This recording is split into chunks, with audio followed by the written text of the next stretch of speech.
एक युवती को पड़ोस में रहने वाले लड़के से प्यार हो गया। लड़का दूसरी बिरादरी से था, इसलिए घर वाले शादी के खिलाफ हो गए। ऐसे में युवती ने भागकर शादी कर ली। शादी के बाद उनके दो बेटियां हुई। सब कुछ ठीक चल रहा था, लेकिन एक दिन उनकी जिंदगी में भूचाल आ गया। युवती के पति की अचानक मौत हो गई। आइए जानते हैं फिर आगे क्या हुआ।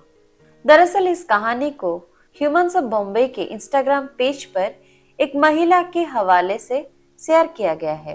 महिला के मुताबिक जब वो 15 साल की थी, तब पड़ोस में रहने वाले मयूर नाम के एक लड़के से मिलती थी। कुछ ही समय में दोनों अच्छे दोस्त बन गए। एक दिन मयूर ने उसको प्रपोज कर दिया। उसने भी हामी भर दी, लेकिन घर में ये बात गुप्त रखी क्योंकि मयूर दूसरी जाति का था। लेकिन एक दिन महिला के माता पिता को ये बात पता चल गई। उन्होंने उसके मयूर से मिलने जुलने को और बात करने पर पाबंदी लगा दी। लेकिन मयूर महिला के चचेरे भाई की मदद से उस तक पहुंच गया। दोनों भागकर रेलवे स्टेशन पहुंचे और शहर छोड़ दिया। बाद में उन्होंने शादी रचा ली। जल्द ही महिला ने दो बेटियों को जन्म दिया। जब जिंदगी में आया भूचाल, दंपति की जिंदगी में सब कुछ ठीक चल रहा था। समय के साथ परिवार वालों की दूरियां कम हो गई थी, लेकिन एक दिन मयूर सोने गया तो फिर कभी नहीं उठा।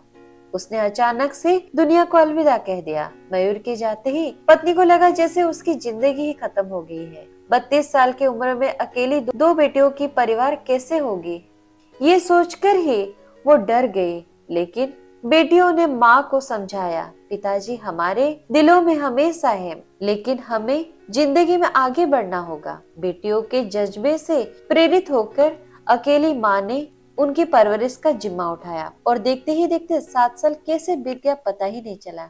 लेकिन इस दौरान उनकी जिंदगी में एक शख्स आया जिसने उनके घर को फिर से खुशियां भर दी। जब मिला दूसरा जीवन साथी। दरअसल पति मयूर के गुजरने के बाद बेटियां संग अकेली रह रही महिला की जिंदगी में एक अहम मोड़ तब आया जब एक पारिवारिक शादी में उसकी मुलाकात बचपन के दोस्त मुकेश से हुई। दोनों के बीच बातचीत शुरू हुई। मुकेश ने महिला में दिलचस्पी दिखाई, लेकिन महिला अपनी पास्ट को लेकर आशंकित थी। हालांकि कई महीनों तक मुकेश को परखने के बाद महिला ने उससे शादी कर ली।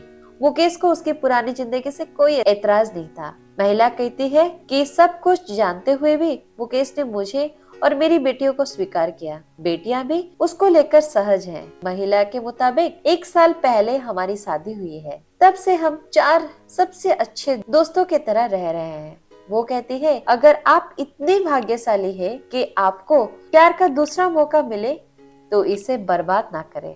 इसी कहानी के लिए हमारे चैनल को सब्सक्राइब कीजिए। फिर मिलते हैं और एक कहानी के साथ। तब तक नमस्कार।